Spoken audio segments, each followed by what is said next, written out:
अकबर बीरबल के किस्से। बीरबल की खिचड़ी।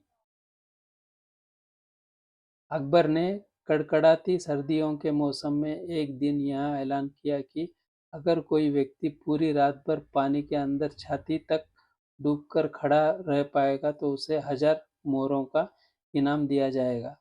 इस चुनौती को पार करना काफी कठिन था, पर फिर भी एक गरीब ब्राह्मण अपनी बेटी के विवाह के लिए धन जोड़ने की खातिर तैयार हो गया। जैसे-तैसे करके उसने कांपते-ठिठुरते रात निकाल ली और सुबह बादशाह अकबर से अपना अर्जित इनाम मांगा। अकबर ने पूछा कि तुम इतनी सर्द रात में पानी के अंदर कैसे खड़े हो रह पाए? ब्राह्मण ने कहा कि मैं दूर आपके किले के झरोखों पर जल रहे दिए का चिंतन कर के खड़ा रहा और यह सोचता रहा कि वह दिया मेरे पास ही है। इस तरह रात बीत गई। अकबर ने यह सुनकर तुरंत इनाम देने से मना कर दिया और यहाँ से तर्क दिया कि उसी दिए की गर्मी से तुम पानी में रात भर खड़े रह सके, इसलिए तुम इनाम के हकदार नहीं। ब्राह्मण रोता हुआ उदास होकर चला गया। बीरबल जानता था कि ब्राह्मण के साथ यह अन्याय हुआ है। उसने ब्राह्मण का हक दिलवाने का निश्चय कर लिया।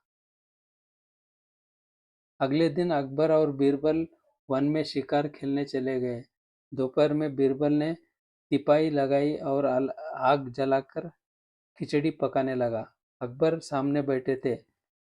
बीरबल ने जानबूझकर खिचड़ी का पात्र आग से काफी ऊंचा लटकाया। अकबर देखकर बोल पड़े कि अरे मूर्ख, इतनी ऊपर बंदी हंडी को तपन कैसे मिलेगी? हंडी को नीचे बांध वरना खिचड़ी नहीं पकेगी। बीरबल ने कहा, पकेगी, पकेगी, खिचड़ी पकेगी। आप धैर्य रखें। इस तरह दोपहर से शाम तक हो गई और अकबर लाल पीले हो गए और गुस्से में बोले। तब बीरबल ने कहा कि अगर इतनी सी दूरी से अग्नि खिचड़ी नहीं पका सकती तो उस ब्राह्मण को आपने किले के झरोखे पर जल रहे दिए से ऊर्जा कैसे प्राप्त हुई होगी? यह सुनकर अकबर फौरन अपनी गलती समझ जाते हैं और अगले दिन ही गरीब ब्राह्मण को बुलाकर उसे 1000 मोहरे दे देते हैं और भरे दरबार में गलती बताने के बीरबल के इस तरीके की प्रशंसा करते हैं। मोरल: कभी किसी के साथ अन्याय नहीं करना चाहिए। तो दोस्तों, यह कहानी आपको कैसी लगी? प्लीज़ कमेंट करके बताइए।